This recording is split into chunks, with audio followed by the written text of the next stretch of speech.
Hi friends, how are you? Hope you are doing great. Today we are going to discuss about the remaining part of the private company. We have already discussing what is meant by the private company as per section 2 subsection 68. We have already discussed what is the first condition, restriction on the transferability of the shares.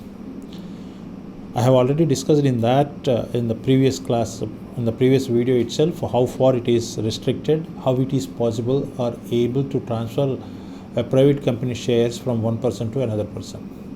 Thereafter we comes to a second condition. The second condition, as far as the second condition is concerned, private company membership should not cross 200. As far as 1956 Act is concerned, it is 50. Now it is 200. Good. Out of 200, the following persons will not be counted. In the total number of memberships, the following persons should not be counted. The first one. We have already discussed in the previous video. The second one, employee membership. Here we have to discuss what do you mean by employee membership. Employee membership should not be considered for the maximum number of shareholders or the members. Let me put in front of you a simple example regarding this. For example, if the total number of members right now is 195, yes, up to 200 is allowed. Now 195 members are there. Now the company allotted shares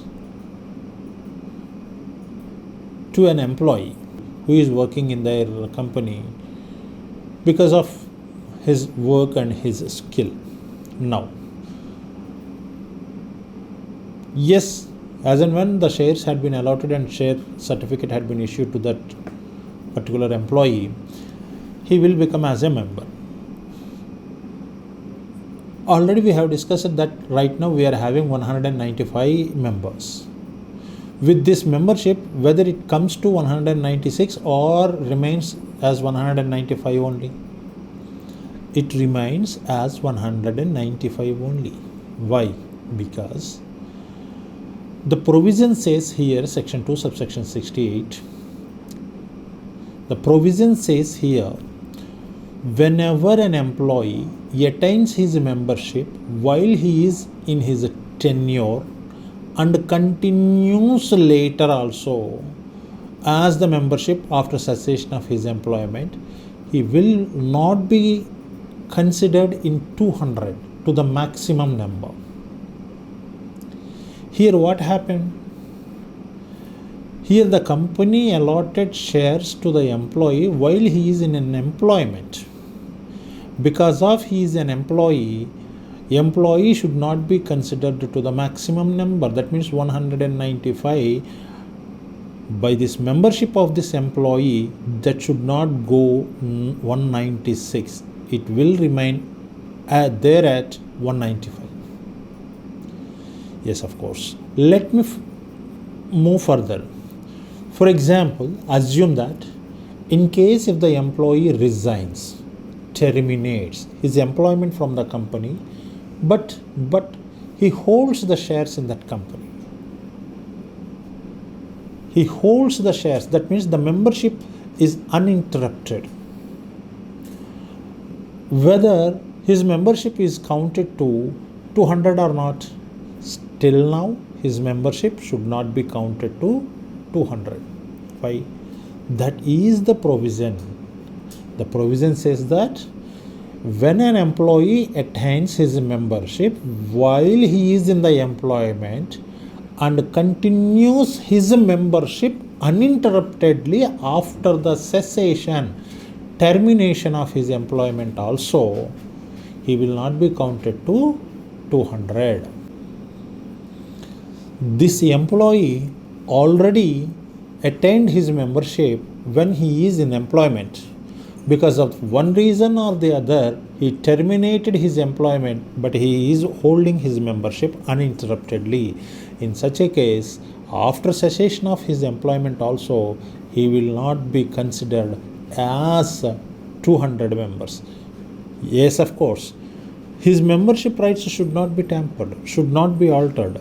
He will enjoy, the member, even though he is not counted in 200, he will enjoy all his rights as par or at par with the other members. If we move to the third condition in the Articles of Association of a private company is strictly prohibited. Here the word used is prohibited, not restricted. Yes, per the first condition based on the transferability of the shares.